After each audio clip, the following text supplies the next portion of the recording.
This is in first month of January. So I wish everybody a very, very, very happy new year.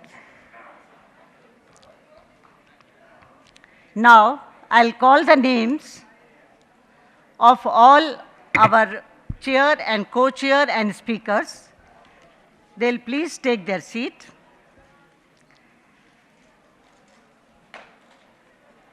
For first session, Chair Professor S.R. Bhatt, Chairman ICPR, I will request him to please come over the stage. He is already there, so please give a big applause. Co-chair is Mr. Harish Shah, Trustee, VVCRF. I'll request Mr. Harish Shah to come over on stage.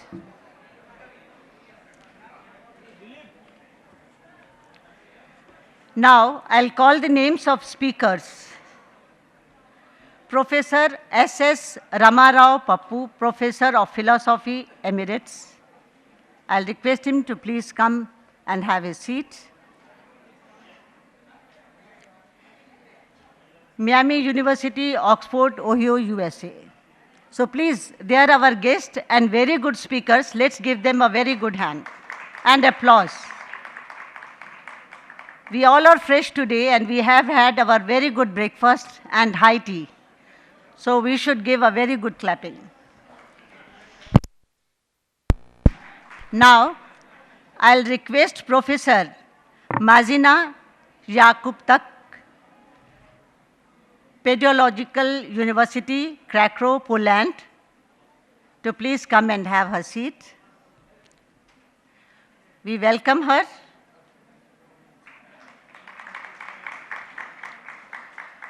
Professor G. Mishra, former HOD Philosophy, Madras University. He is already there. Now, as you know, but for your kind information and little bit I'll brief it, that all the speakers will give their paper, they'll read their paper. Later on, we will have an open session. Then chair and co-chair will give their remarks and comments. So without wasting any time, let us start our proceeding. First of all, I will request Professor S.S. Rama Pappu to deliver his lecture.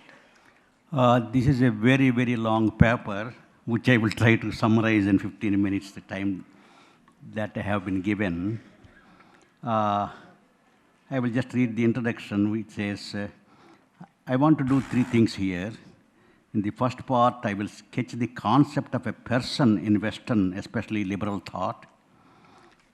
Ever since Hobbes once discerns in the West an important tendency to conceive persons in terms of rights, the liberal tradition in the West maintains that it is the individual who is the possessor of rights, and the social order exists at best to protect the individual's rights. In the second part, I shall show that a person in the East, especially in India, China, is not conceived as a monad who enjoys his rights in isolation. Eastern thought doesn't use the rights language. It uses the obligations language. In the East, a person is conceived as an obligatory person, one who is essentially related to other persons, in fact, to the whole universe. Then in the third part, I shall compare the Eastern and Western perspectives on the concept of a person and show the inadequacies in both of them, and that a true concept of a person ought to include both rights and obligations. The concept of a person is one of the most discussed questions by philosophers both in the East and the West. There are many dimensions of understanding a person: the scientific, the metaphysical, the religious, the social, and so on. The concept of a person, according to common, there are two dimensions to this one: the scientific, metaphysical dimension, the physical, biological, self, soul on the one hand, and the ethico-social legal conception on the other hand. But in common usage, we do not ordinarily have occasion to say Jones is a person unless there is some doubt whether the speaker is referring by the proper name, Jones, his dog, his cat, or his chimpanzee, all of which are named Jones. This gives us a clue to one of the ordinary meanings of the word person, in that person negates, the concept of a person negates animals, things, objects, etc. One is a person in the biological sense if one belongs to the Homo sapiens. There is also in common usage a moral, social, legal concept of person. In this sense, for example, in the past feminist movements, civil rights movements, etc. in the West, when banners like blacks are persons too or women are persons too, the reference of the word person is not to Homo sapiens but to the ethico-social legal conception. An individual may be a person in the biological sense, but may not be considered a person in the ethico-social sense, for example. So that the concept of a person negates vegetables, newly born people, and so on and so forth, I will omit the lot of development of this concept of a person, in Aristotelian terms and Kantian terms and so on. And especially the notion of a concept of a person becomes very prominent after Hobbes and later on with Locke. Locke, like Hobbes, postulated that people can possess in other words, who is a person? Person is that kind of a belong to the Homo sapiens who is the possessor of certain kinds of rights. It is what natural rights which define the concept of a person. According to Locke, the state of nature has a law of nature to govern it, which obligates everyone, and the reason which is that law teaches all mankind who will but consult it, and so on. It is the individual, according to Locke, who is the possessor of these rights, and he has thus set in motion what C.B. Macpherson of University of Toronto called the political theory of possessive individualism. So man is a possessor by nature, of so many of natural rights. These natural rights are inalienable, and they cannot admit of any exceptions. And the Lockean natural rights to life, health, liberty, or possession are what may be called negative rights, in that they don't enjoin others to positively do something and so on. Anyway, I will skip off a lot of this kind of characterization of the rights theory and so on. And the Lockean natural rights doctrine, therefore, should be considered a revolution and not another version of the natural law tradition. It was a revolution because the natural rights theories no longer talk about the central theme of the natural law tradition, like the universality and immutability of physical order and so on, and divine reason and so on. Anyway, skip off a couple of other pages. What then? So the modern conception of human rights, again, especially the Universal Declaration of Human Rights, is not another natural rights doctrine with the mere change of name from natural rights to human rights. There are important differences between the natural rights and the human rights doctrines. And what are these human rights, It is generally agreed that a right is a human right if it possesses the following characteristics. Number one, all and only humans have them. Two, all humans share them equally. Three, human rights are not derived from any other status. And four, human rights can be claimed against or from all persons and institutions. So, what is important to note is in the Universal Declaration of Human Rights also is the contention that human beings can possess these rights simply by virtue of their being human, and they can be claimed against or from all human persons and institutions. So it is the individual who is the possessor of these rights. Social institutions and other human persons are there against whom one claims his rights. So much a summary of the rights tradition in the West. Now I come to the Asian traditions. When Julian Huxley, former Director General of UNESCO, requested Mahatma Gandhi's views on human rights, he first published in 1948 a volume called Human Rights. The first shot was given to Mahatma Gandhi. Only one page he wrote on the human rights. So this is what Gandhi wrote on human rights. I learned from my illiterate but wise mother that all rights to be deserved and preserved came from duties well done. Thus, the very right to live accrues to us only when we do the duty of citizenship of the world. From this one fundamental statement, perhaps it is easy enough to define the duties of man and woman and correlate every right to some corresponding duty to be first performed. Every other right can be shown to be a usurpation hardly worth fighting for. In fact, the first sentence Mahatma Gandhi wrote, there are no human rights. For a human rights volume, that Julian Huxley exempted. So the above reply from Gandhi may come as a surprise to the modern Western thinkers, but to the Eastern mind, there is nothing startling about this position. Chung-Shu Lo, the Chinese thinker, for example, points out, with regard to the Chinese thought, that, quote, the basic ethical concept of Chinese social political relations is the fulfillment of the duty to one's neighbor rather than the claiming of rights. The idea of mutual obligations is regarded as the fundamental teaching of Confucianism.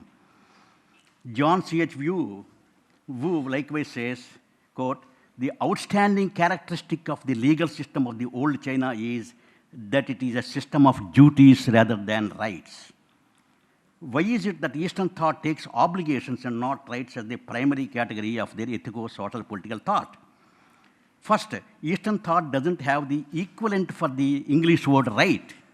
In Sanskrit, for example, the nearest equivalent of the term right is yukta or uchita, which is appropriate, or nyayata, just, or dharma, obligation, adhikara, or entitlement. But none of these terms capture the essence of the modern concept of a right. In other words, we just don't have a word in all our history, something which corresponds to the modern concept of a right in the Western tradition. In Chinese language, likewise, right is translated into two words, quan and li, which means power and interest. Second, Eastern thought seems to realize that rights talk is not significant unless there is first the acceptance of obligations to respect others' rights.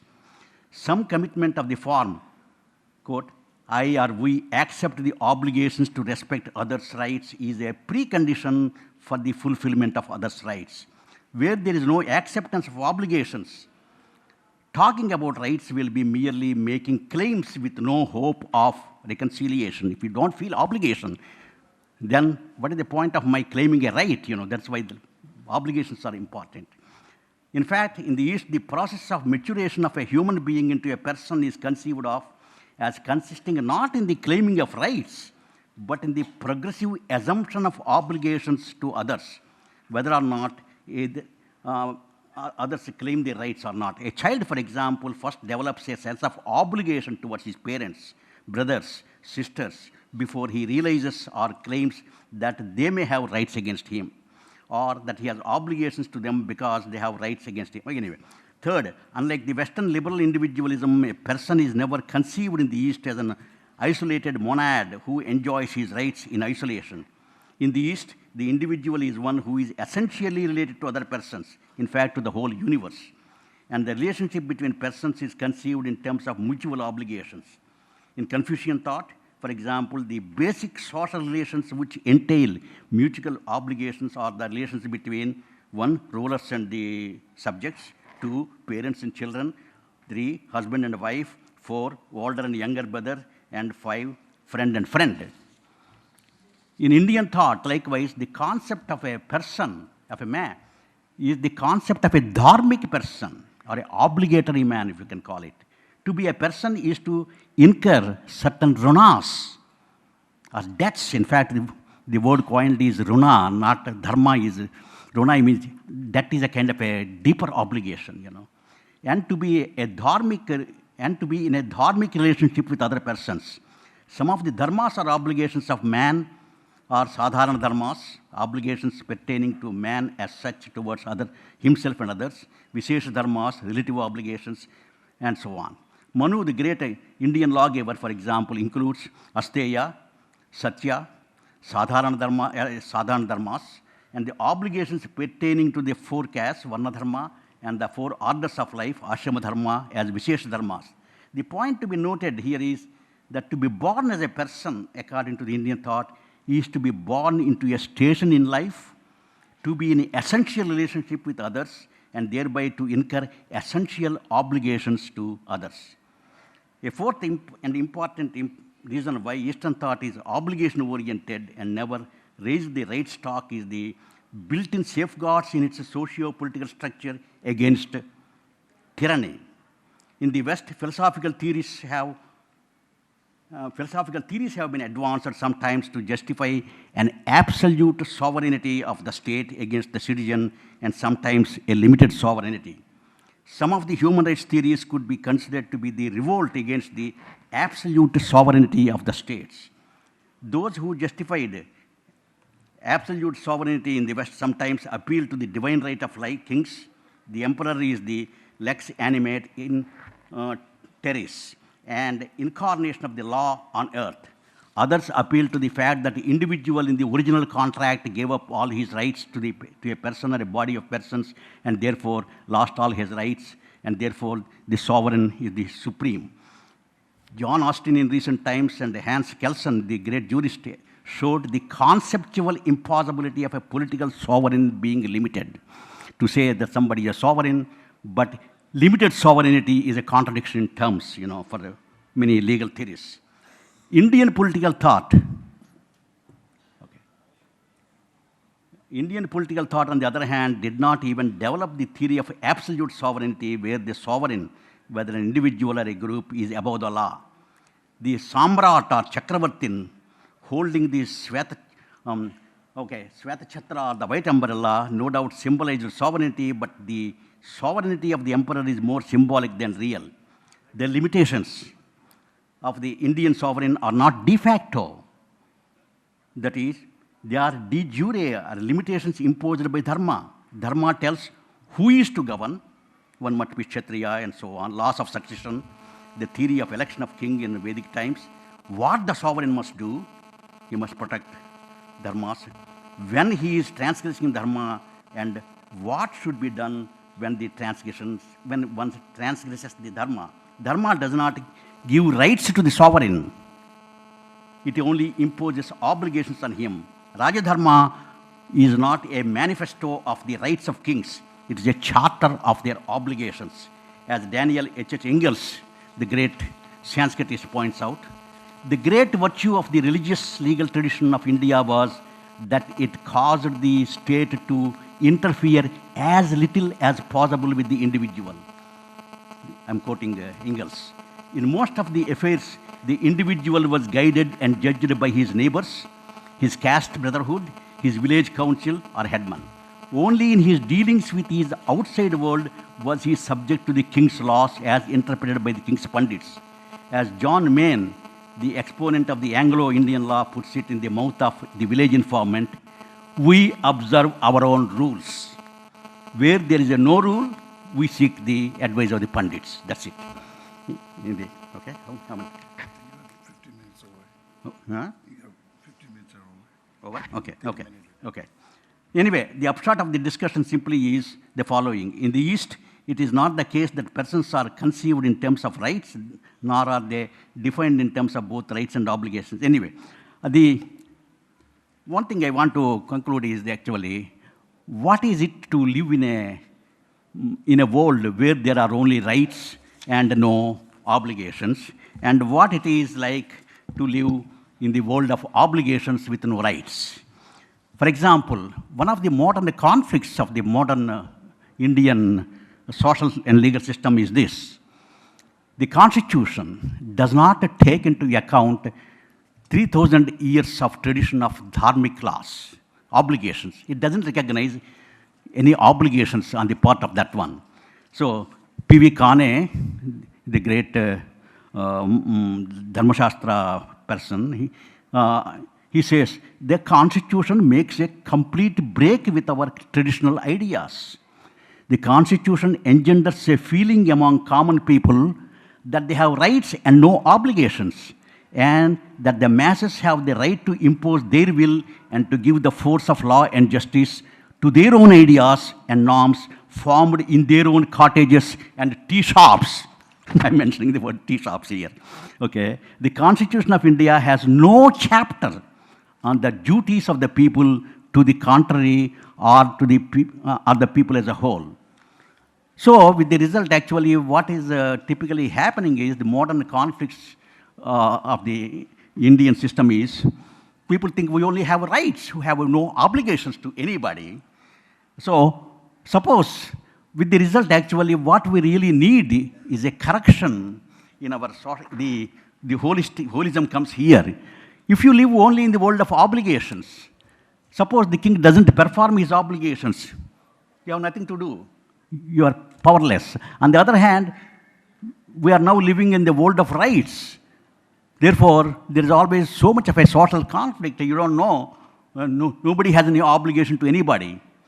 So what P.V. Kane says, for example, what is law, what is dharma, what the people in the tea shop talk about and impose that one on the society. So what we really need is to go beyond these rights doctrines and the obligations doctrine into something what the theme of the seminar, namely a holistic conception of these rights and duties, which is beyond rights and beyond obligations. So thank you. Thank you very much, Professor Rama Rao Pappu. But we are very sorry that you had to cut short your paper. Hope you will bear with us.